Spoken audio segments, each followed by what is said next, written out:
সাস্টের biology ভর্তি পরীক্ষা নিয়ে কি অনেক টেনশন হচ্ছে? আচ্ছা, চলুন দেখি এই আলোচনায় আমরা সেই টেনশনটাকেই একটা সলিড স্ট্র্যাটেজিতে কিভাবে পাল্টে ফেলতে পারি, যেটা দিয়ে সাফল্যের পথে অনেকটাই এগিয়ে যাওয়া যাবে।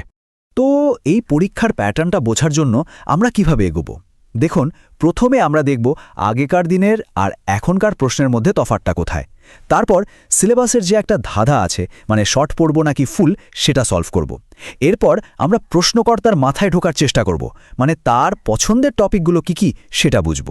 আর হ্যাঁ, সেই বিখ্যাত 4টা গোল্ডেন চ্যাপ্টার তো থাকছেই। সবশেষে পুরো জিনিসটা মিলিয়ে একটা ফাইনাল গেম প্ল্যান।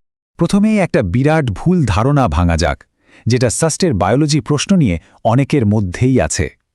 আর দেখে নেওয়া যাক সময়ের সাথে সাথে প্রশ্নের ধরনে ঠিক কতটা বড় একটা পরিবর্তন এসেছে। একটা সময় ছিল, ধরুন 18-19 সেশনের দিকে, যখন প্রশ্নগুলো ছিল বেশ কঠিন, মানে ম্যাথ ভিত্তিক। ডিএনএর হিসাব, মিওসিসের ক্যালকুলেশন, মাথা খারাপ হওয়ার জোগাড়। কিন্তু এখনকার সিনারিওটা একদমই আলাদা। প্রশ্নগুলো এখন অনেক সহজ আর সরাসরি জ্ঞানমূলক।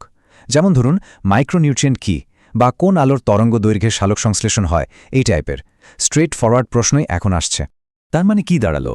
সবচেয়ে বড় কথা হলো, যদি ঢাকা ইউনিভার্সিটি, জাহাঙ্গীরনগর বা চিটাগং ইউনিভার্সিটির জন্য ভালো প্রস্তুতি নেওয়া থাকে, তাহলে সাস্টের বায়োলজি নিয়ে আলাদা করে টেনশন করার আর কিচ্ছু নেই, ওই প্রস্তুতিতেই হয়ে যাবে। আচ্ছা, এবার আসি সেই কমন প্রশ্নটায়, যেটা নিয়ে সবারই চিন্তা।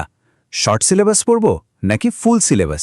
চলুন কথা না বাড়িয়ে আমরা সরাসরি ডেটা দেখি, মানে গত বছরের প্রশ্ন কি বলছে সেটা একটু ঘেটে দেখি। বায়োলজিতে তো মোট 20টা এমসিকিউ থাকে, তাই না? গত সেশনের ডেটা কিন্তু চমকে দেওয়ার মতো। প্রায় 90% প্রশ্ন, ভাবা যায় 90% প্রশ্নই এসছে সরাসরি শর্ট সিলেবাস থেকে। মানে 20টা প্রশ্নের মধ্যে 18টাই ছিল শর্ট সিলেবাসের ভেতর থেকে। তো এই ডেটা থেকে আমাদের কি বোঝা উচিত? একদম সিম্পল। ফুল সিলেবাসের বাইরে থেকে যে 1-2টা প্রশ্ন আসতে পারে, সেটা নিয়ে মাথা না ঘামিয়ে নিজের পুরো এনার্জিটা শর্ট সিলেবাসের উপর দেওয়াটাই হবে সবচেয়ে বুদ্ধিমানের কাজ। এই শেষ মুহূর্তে নতুন করে কোনো চ্যাপ্টার ধরার তো কোনো মানেই হয় না। পরীক্ষায় একটা বড় অ্যাডভান্টেজ পেতে হলে যিনি প্রশ্ন করছেন তার মাইন্ডসেটটা বোঝা খুব জরুরি। আর সাস্টের প্রশ্ন অ্যানালাইসিস করলে দুটো ইন্টারেস্টিং ক্লু বা সূত্র পাওয়া যায়। চলুন দেখি সেগুলো কি। প্রথম ক্লুটা খুবই পরিষ্কার। যিনি প্রশ্ন করেন তার সংখ্যা বা ডেটার প্রতি একটা অন্যরকম ভালোবাসা আছে বলে মনে হয়। প্রায় সব টপিক থেকেই কোনো না কোনো সংখ্যা সম্পর্কিত প্রশ্ন আসেই। আর উদাহরণগুলো দেখলেই বুঝবেন বিষয়টা কতটা সত্যি। যেমন ক্রোমোজোমের সংখ্যা নিয়ে প্রশ্ন, ডিএনএ আর আরএনএতে কার্বনের সংখ্যা কত, হাইড্রার মেসোগ্লিয়ার পুরুত্ব কত, এমনকি ইনসুলিন তৈরির জন্য কত নম্বর ক্রোমোজোম দায়ী। মানে যে কোনো কিছু যেখানে একটা সংখ্যা আছে, সেটাই কিন্তু একটা পোটেনশিয়াল প্রশ্ন। দ্বিতীয় ক্লুটা আরও ইন্টারেস্টিং। প্রশ্নগুলো দেখলে মনে হয় যিনি প্রশ্ন সেট করেন তার নিজের ব্যাকগ্রাউন্ড হয়তো বায়োকেমিস্ট্রি বা ফার্মেসির দিকে, কারণ বায়োলজির প্রশ্নে কেমিক্যাল কম্পাউন্ড বা রাসায়নিক উপাদান নিয়ে অনেক বেশি প্রশ্ন আসে। এর মানে কি? এর মানে হলো এই জিনিসগুলো মুখস্থ করাটা খুবই জরুরি। যেমন বিভিন্ন ইন্টিগ্রাল প্রোটিনের নাম, কোষ ঝিল্লিতে কি উপাদান থাকে, রক্ত জমাট বাঁধার জন্য কোন কেমিক্যাল লাগে, বা বিভিন্ন হরমোন আর এনজাইমের স্পেসিফিক নামগুলো কি, এগুলো থেকে প্রশ্ন আসার সম্ভাবনা অনেক বেশি। আচ্ছা, চলুন এবার সবচেয়ে ইম্পর্ট্যান্ট পার্টটায় যাই, এই পুরো প্ল্যানের সবচেয়ে শক্তিশালী অংশ। আমরা এখন সেই 4টা গোল্ডেন চ্যাপ্টার নিয়ে কথা বলবো, যেগুলো বলতে গেলে পরীক্ষায় সাফল্যের চাবিকাঠি। এই যে 50%+, এটা আসলে কি? এটা হলো মিনিমাম পার্সেন্টেজ, মানে প্রতি বছর অন্তত অর্ধেক প্রশ্ন বা তারও বেশি শুধু এই 4টা চ্যাপ্টার থেকেই আসে। ভাবুন একবার।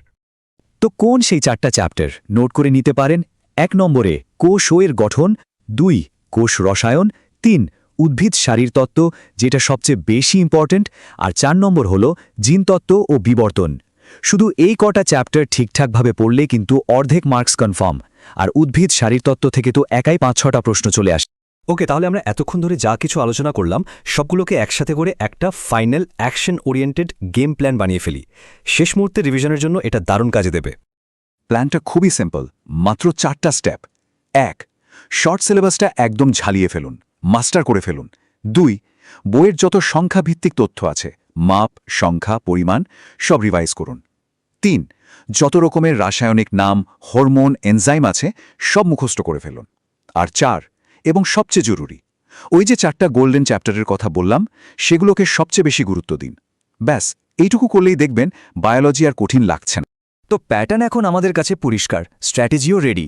প্রশ্ন একটাই, এই ব্লুপ্রিন্টটা ফলো করে বায়োলজিকে এবার জয় করার জন্য সবাই তৈরি তো?